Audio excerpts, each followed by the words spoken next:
Negócios à Lupa pela AEMinho. Um espaço em antena onde se dá voz aos associados da AEMinho sobre temas de economia e sociedade. Todas as quartas, às 11h40 e 15h30.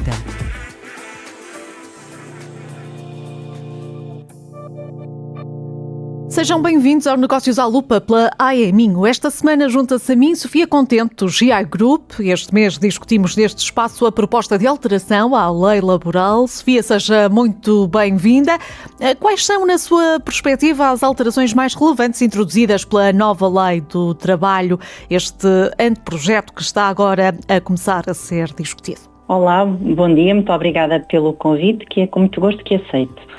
Ora bem, acho que desde logo cumpre destacar aqui a intenção de marcar o cunho da viragem do posicionamento político do nosso governo e, portanto, há aqui uma primeira, se eu tivesse que dizer, 3 camadas de revisão, uma primeira abordagem que incide essencialmente na revogação sem qualquer substituição de um conjunto de normas que foram aprovadas no âmbito da Agenda do Trabalho Digno e que, portanto, sabemos que entraram em vigor em maio de 2023. Eu diria que este conjunto de normas que foram então aprovadas, e posso dar aqui alguns exemplos, algumas delas bastante controversas, que até mereceram um pedido por parte do Sr. Presidente da República de uma fiscalização da constitucionalidade, e refiro-me, por exemplo, na altura a passar a ser aplicável o IRCT da empresa utilizadora de outsourcing também aos trabalhadores no âmbito dessa prestação de serviço, aqui como que um paralelismo com o que já acontecia no âmbito do trabalho temporário, e que no âmbito desta reforma, que é agora, que consta deste anteprojeto de reforma, é agora pura e simplesmente revogado, bem como também a famosíssima proibição do recurso ao outsourcing no período de 12 meses, quando este outsourcing iria incidir sobre uma área de negócio, digamos assim, que tinha sido objeto, cujos trabalhadores que lhe estavam afetos tinham sido objeto de um despedimento coletivo ou de uma extinção do posto de trabalho.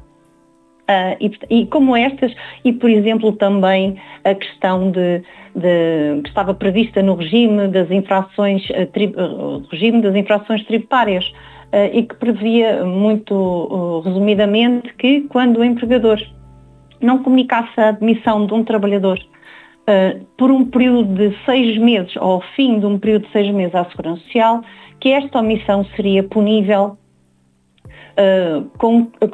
seria sancionada como um crime punível até 3 anos de prisão ou então uma multa até 360 dias. Estas medidas, entre outras, são pura e simplesmente proposta a sua revogação. Por outro lado, também parece-me que, e acho que é compreensível, considerando que estamos a falar de um governo tendencialmente à direita, historicamente também sabemos que quando assim o é, há aqui um impulso no sentido de flexibilizar um pouco ferramentas de cessão de contratos de trabalho. Há também aqui alguma maleabilidade no que diz respeito às ferramentas que existem de gestão de tempos de trabalho.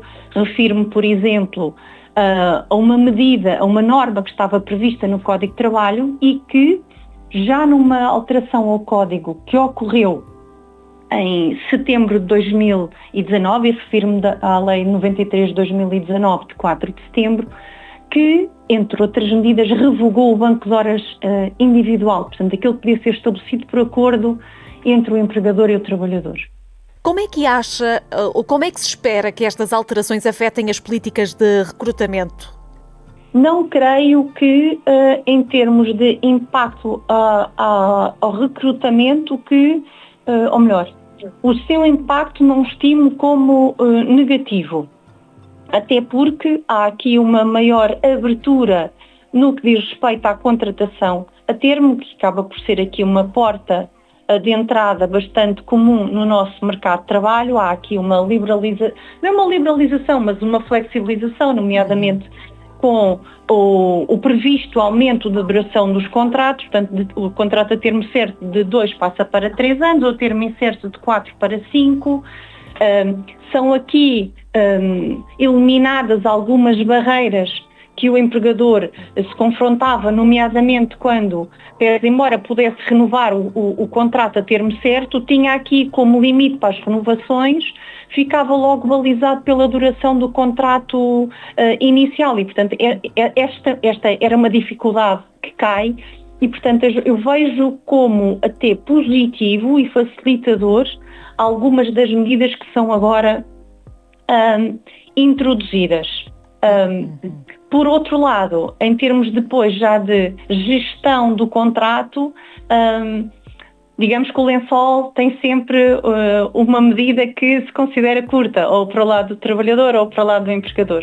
Neste sentido, uma perspectiva mais da ótica do empregador, eu acho que estão a ser colocadas, irão sendo aprovadas, porque nós estamos a falar de um ano de projeto, mas sendo aprovadas, parece-me que estão a ser disponibilizadas algumas ferramentas que serão positivas de uma perspectiva da flexibilização da gestão do trabalhador, quer ao nível da organização dos tempos de trabalho, por exemplo, através da questão do banco de horas que já falei, mas também em termos de cessação de contratos.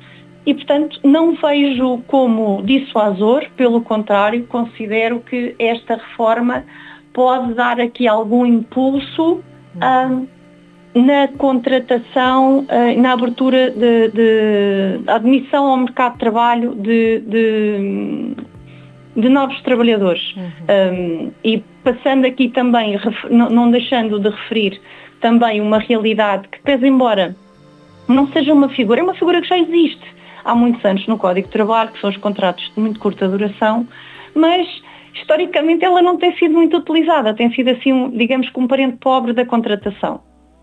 E quer nesta reforma, quer já na agenda do trabalho digno e quer já em outras anteriores, tem sido dada aqui uma tentativa de dar algum elan, alguma visibilidade e exponenciar as possibilidades que esta figura podem trazer, e novamente agora aqui na reforma do Código de Trabalho digamos que o contrato de muito curta duração, que sabemos também tem aqui uma duração limitada, estamos a falar de 35 dias, mas que tendencialmente estava previsto para determinados setores de atividade, o que podia afunilar o seu recurso, agora é claramente aberta a qualquer atividade e, portanto, se para um conjunto, ou diria para a maioria dos postos de trabalho e para as necessidades que temos no nosso mercado de trabalho, este tipo de contrato não satisfaz, não é esse o seu intuito, desde logo pela duração que o mesmo pode atingir. O que é facto é que nós também temos que dar resposta a necessidades, e a necessidades muito específicas de curta duração, e esta ferramenta, e ainda por cima agora sendo possível aplicar-se a qualquer setor da atividade, parece-me que é uma figura que cada vez mais temos que olhar com algum cuidado e alguma atenção, porque pode de facto dar aqui uma resposta muito simplificada e alternativa àquilo que seria a contratação a termo tradicional, que poderia pecar por excessiva. Como dizia, e muito bem, é apenas um anteprojeto, a discussão está apenas no início e prevê-se que seja muito longa. Temos aqui alguns aspectos que vamos discutindo porque estão, obviamente, na proposta de alteração à lei do trabalho e mediante tudo aquilo que já nos disse, Sofia, uma parte importante da missão da G-Group é criar a ponte entre as empresas e os candidatos. As alterações ou as possíveis alterações a esta lei facilitam ou dificultam esse equilíbrio? A missão do GI Group é sempre facilitar as necessidades dos nossos clientes e, portanto, considero que com as medidas que agora estão ainda em cima de uma mesa de discussão, acredito que continuam a ser no sentido e cada vez mais de facilitar esta ponte e aquela que é a nossa missão. Pelos exemplos que anteriormente referi, considero que a gestão do trabalhador em todos os seus momentos da sua vida laboral, digamos assim, acabam por ficar relativamente mais facilitados e, portanto, considero que sim, encaro como positivas estas alterações nesta perspectiva. Com isto não quero dizer que aplaudo todas as propostas. Há algumas que sim, que considero que vêm de facto dar aqui, e na perspectiva, e atenção que estou a referi-lo de uma perspectiva mais do empregador, vêm aqui de facto agilizar e responder a algumas dificuldades que eram sentidas. Por outro lado, tenho a dizer que também dessa mesma posição é com alguma pena e desilusão que vejo passar ao lado por hora, porque ainda a pressão vai no adro, ou se calhar ainda no adro está, um momento para introduzirmos aqui questões que há tantos e tantos anos quem trabalha na área do direito de trabalho as discute. Questões como, por exemplo, nas faltas, do artigo 251, das faltas, passa a expressão por nojo, quando falece um familiar ou um cônjuge, a lei fala em faltar 20 dias 20 dias consecutivos. Há anos que se discute se, eu só falto se estiver obrigado a comparecer ao meu trabalho e, portanto, só conto os dias úteis, excluo dias de descanso.